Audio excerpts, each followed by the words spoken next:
Welcome back to Morning Joe. Sam Stein is still with us, along with Mike Barnicle in New York. And joining us here on set in Washington, we have Republican Congressman from Texas and Republican presidential candidate Representative Ron Paul. And we have the host of MSNBC's Now with Alex Wagner. Alex Wagner, very good to have you with us. My goodness. First of all, Congressman Paul, are you still campaigning, or what are we doing? Always campaigning. You're always campaigning. I've been campaigning for 30-some years. 34 years. What else would you do?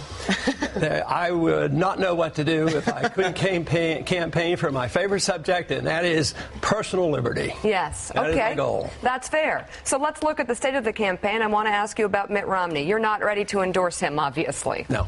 Okay. Can I ask you a question about him? Well, I would think that's what I'm here for. Okay. Has Mitt Romney shown himself to be someone who has clear convictions on the key issues that are important to the Republican Party?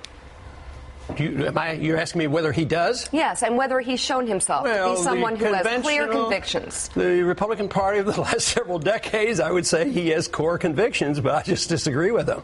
Okay. Because the core convictions aren't what I think we sometimes pretend we believe in and what we have believed in the past. So therefore, those core convictions are something that I'd like to change. I'd like to change those convictions of the Republican Party because there were times when they had much better positions, and there's no reason why we can't restore those and improve upon them. So the Republican Party has lost its way. Would you agree with, for example, what Jeb Bush said recently in critiquing your party? Well, I think it has lost its way. I think a long time ago. I can't see the difference. Foreign policy. We get Obama, we get George Bush. What significant change are there? They're both very militaristic, interventionist, pro-war. When it comes to the Fed, do they really want to challenge the Fed and the printing of money and financing debt? No. Do the Republicans really stop welfare expansion? No. Do they really cut back and balance the budget? No. They usually introduced bigger budgets, generally over the years, whether it was Reagan or Bush. They spent a lot of money. So I would say the people have been misled into thinking that, there's a big contest going on out there. I don't. I think that personality-wise and power struggle, there are real contests going. But when it comes to the philosophy of government, there's not enough difference for me. Sam Stein. All right, so the conventional wisdom is that Rick Santorum won the Iowa caucus, and then we find out this past week that your campaign actually gets 23 of the state's 28 delegates to the convention. And you've scored similar wins like that in Nevada, Louisiana, Maine, other states. What are you going to do with all these delegates? What's the end game here?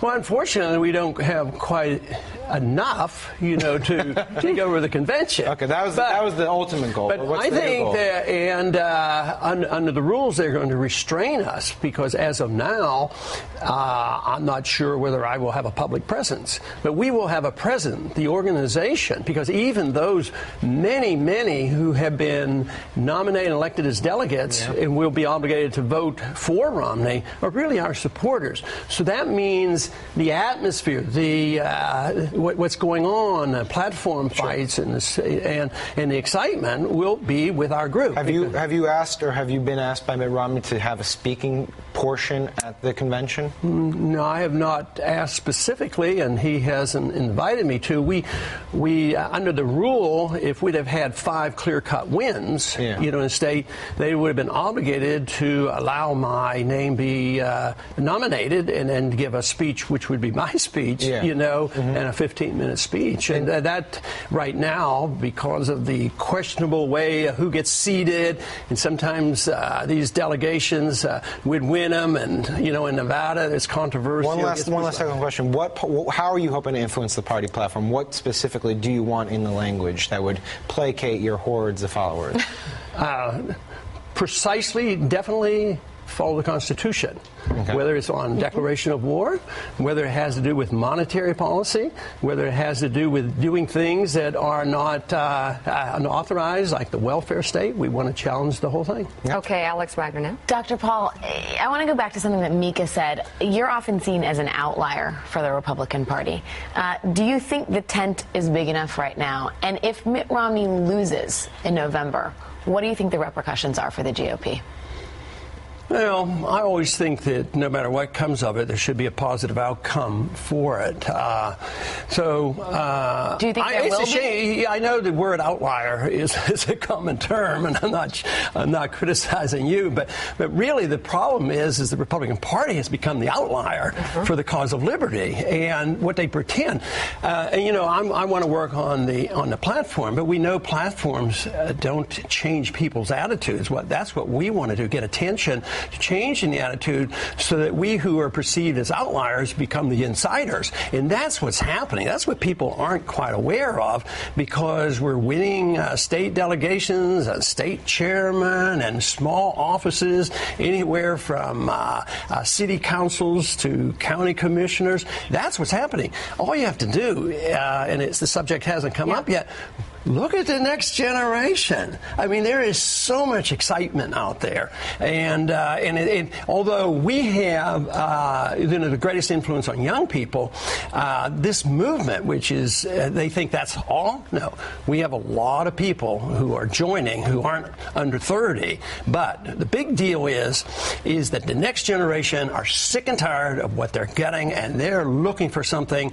And what we're offering seems to have great appeal to the young people, because they know they're getting a bad deal, they're getting bankruptcy, they're getting war, they're getting just all the problems dumped on them. Dr. Paul, I'm going to throw a couple of things out there. Alex, you take a question out of this. I'm going to end on reading you a part of Joe's piece from Politico.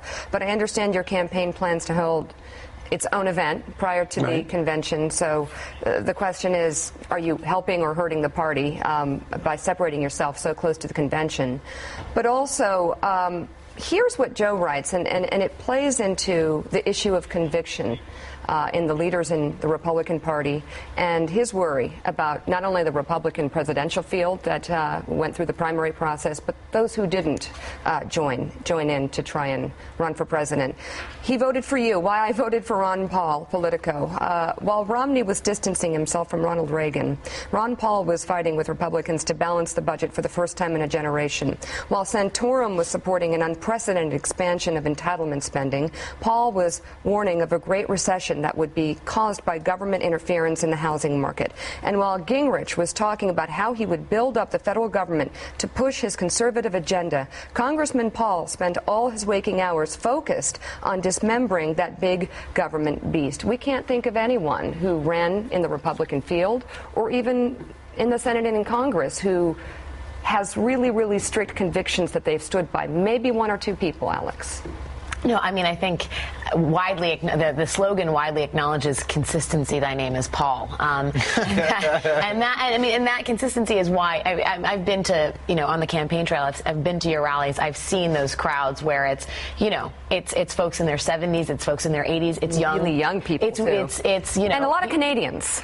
I don't know why. That's what I found on the campaign trail. The message of liberty is universal. We get a lot of messages from almost every country in the world. Here. Okay. But yet the standard bearer for the party right now is someone who has been attacked roundly for having no consistency in any of his platform positions. So it does, when you look at the Republican Party, it's not just Democrats who say this. There is a certain sense that it is in crisis. And I guess the question is, depending on what happens in the fall and November, is there going to be time where the Republican Party spends some time on the psychiatrist's couch and thinks, okay, we need to sort of circle the wagons and figure out what we really believe in? Well, our goal, if we're not going to be the nominee, if I'm not going to be the nominee, the goal is to show that there's a political benefit toward accepting some of the views that we have, or all the views that we have, that there's a benefit.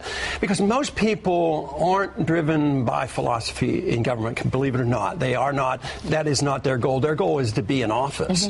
But there needs to be an attempt to get people to believe in something.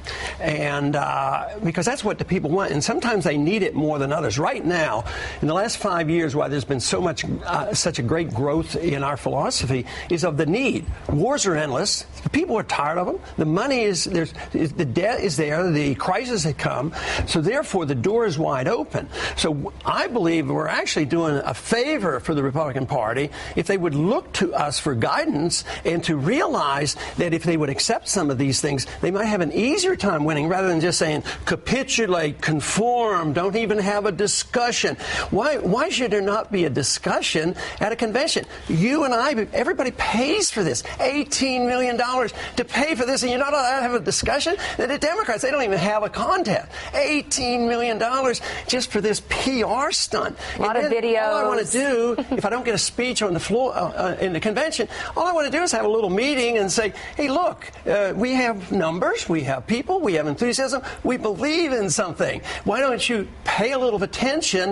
And actually, I think they are. They don't know quite how to handle it. They're not quite ready to say, oh, yeah, I guess it's time we get out of Afghanistan. They're not ready for that. But this is what the people want. Mike Barnicle in New York has a question for you, Congressman Paul. Mike. Congressman, a few moments ago I heard you talk about there is a next generation out there, another generation that have grown tired of carrying the burden built up by past generations. And you mentioned exploding budgets, foreign wars, and things like that. And I've heard you speak several times, and when in your condemnation of the welfare state, it would seem to me that you are headed in the direction of eliminating programs like Social Security, Medicare, and Medicaid. Am I wrong on that?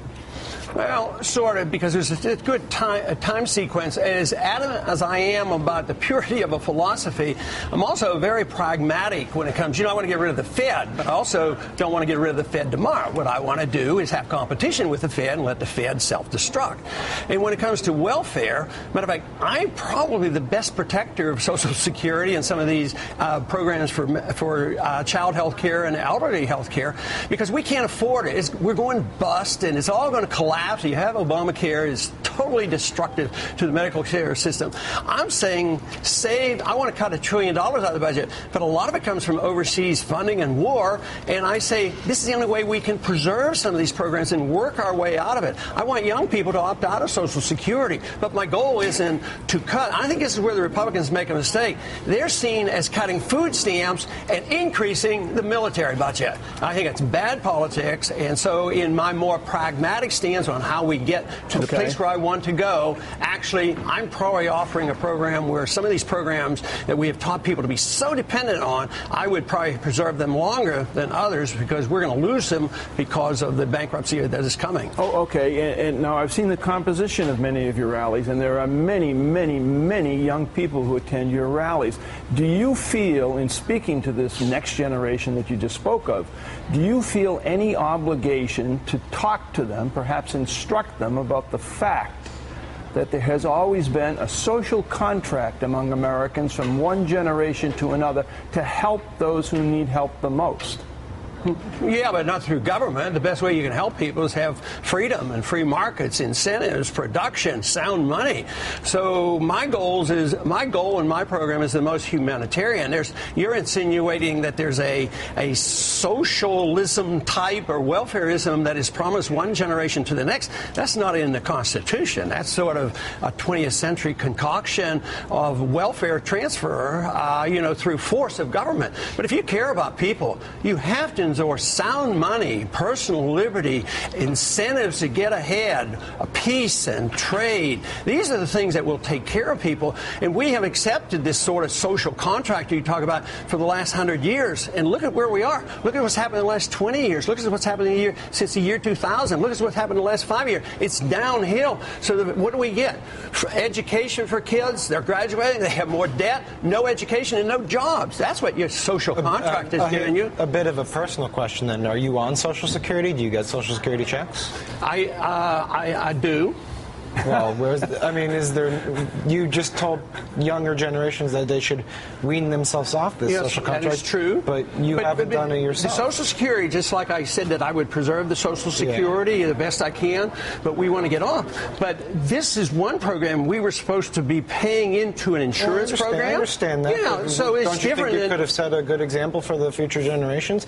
I mean, I'm not saying you're not the wealthiest man in Congress. I know that. But you have enough means to take care of yourself in retirement. Shouldn't you have provided provided an example. Do you know that you... Not to be all sanctimonious about it, but I just want to... You're not being sanctimonious, Okay, you're just being a little a sanctimonious. little bit, but I'm just curious. Couldn't you have set an example? No, I think that I think the programs are so designed, just as I use the post office too. I use government highways. I do that too. I use the banks. I use the Federal Reserve System. Yeah. But that doesn't mean that you can't work to remove this. In the same way, on Social Security, I am trying to make a transition. Yeah. If I were 20 years old and offered that chance, I'd jump at it. And the young people jump at it because they know that this is not solvent. Yeah. So I personally don't see any consistency in that, because we were supposed to have money there, and we had this, contract. This is not like signing up for food stamps. This is signing up to get. I still pay Social Security. I pay more into it than I get out. Oh, that doesn't make sense, but there you go. Congressman Paul, that's all we have time for. Thank you so much. Sam, thank you, Mr. Sanctimonious. Sorry. No, that's fine. Alex Wagner, stay with us.